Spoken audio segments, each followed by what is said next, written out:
Let go of me. I'm not letting go of you, not until you tell me how much longer you plan to punish me for making Tom, one stupid, lousy mistake, Margo. You! Get it through your thick skull, Tom. It's over. Why, Margo? Why? Yeah, why is it over, huh? What happened? I got real drunk one night, and I slept with Barbara one night because you and I hadn't spent any quality time together for weeks on end because you were away in the nation's capital, you were at the state capitol, you were everywhere but with me. Wait a minute! Are you saying that this is my fault? Of course not. Good. What I'm saying is there are degrees of betrayal. I'm not saying what I did was right, it was wrong, but let's look at the circumstances, okay? I love you. I missed you. I needed you. I reached out for you. You weren't there. I had a job like you. Wait, well, you want to know something? You know how important this thing with Barbara was to me? I didn't even remember it happened, okay? That's a pity. But it doesn't make my pain any less. Well, it should. And if it doesn't because you're being stubborn and bullheaded. I'm being stubborn and That's bullheaded? right. You're being stubborn and bullheaded. And what happened because I was lonely one night and in a drunken stupor should not ruin us for the rest of our lives, okay? I love you. And you don't want to admit it, but you love me. And all I am trying to do is say that we should give ourselves one more chance. That's all.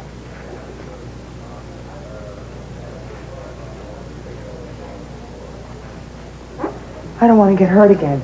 Great, Margo. Great.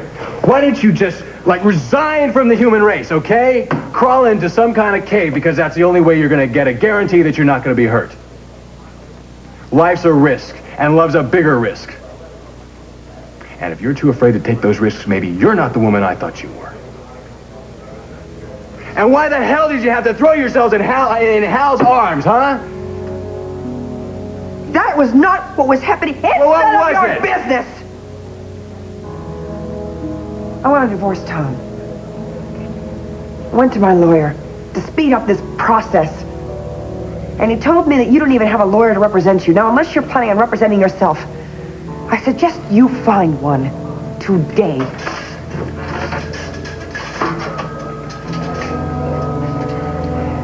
Now, I want to thank you for being such a special help with this. Now, these are all the names that Shannon and Jillian gave me. Oh, yes, for Brian's bachelor party. Oh, wait, you've got Dusty Donovan. You crazy? He's too young for all your goings-on. Oh, my dear, we're going to be as chaste as church mice. I'll bet. Oh, I have an idea. Why don't you invite, Sierra Reyes is coming to my shower, so her husband, Tonio, you ought to invite him. He's new in town. He works for Lucinda Walsh, and maybe he would appreciate being around some normal people. Earl, I'm so glad to find you. I've been looking everywhere for you. Well, Miss Corbin. What? Don't you remember? I met you on St. Patty's Day with the beautiful Irish lass.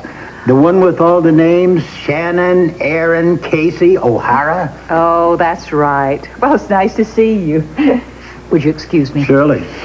We have serious problems. Well, what's happened? What do you mean? Brian and Shannon are planning to go away this afternoon and stay away until tomorrow afternoon. No, they can't do that. They'll miss their surprise parties. Well, exactly. But how are we going to stop them without ruining the surprise? Well, I don't know. Tell them. I guess we'll just have to tell them. Isn't that a shame? We have already kept it such a secret. No, ladies, just don't panic. Every problem has a solution.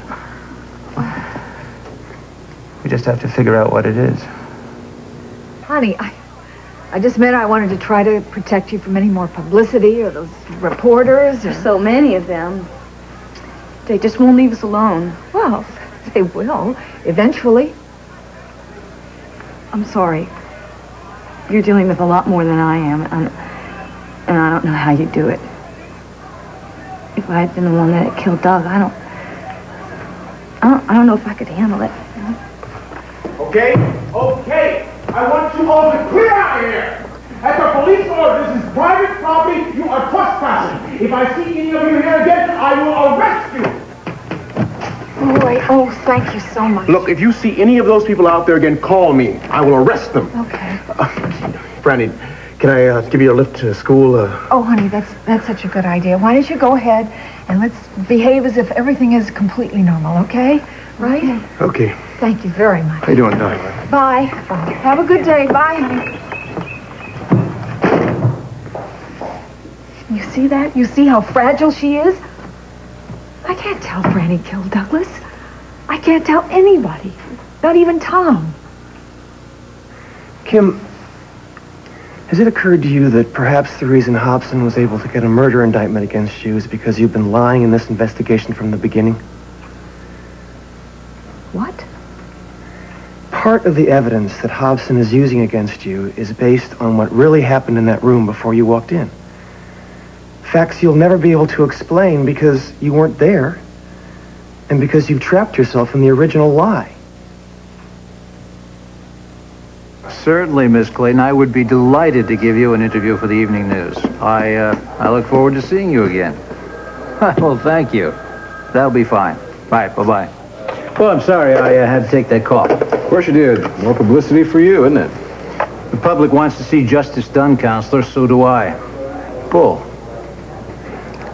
You won the first round, the grand jury. But That's right. That's exactly what it was, the first round. Are you here on personal business, Mr. Hughes?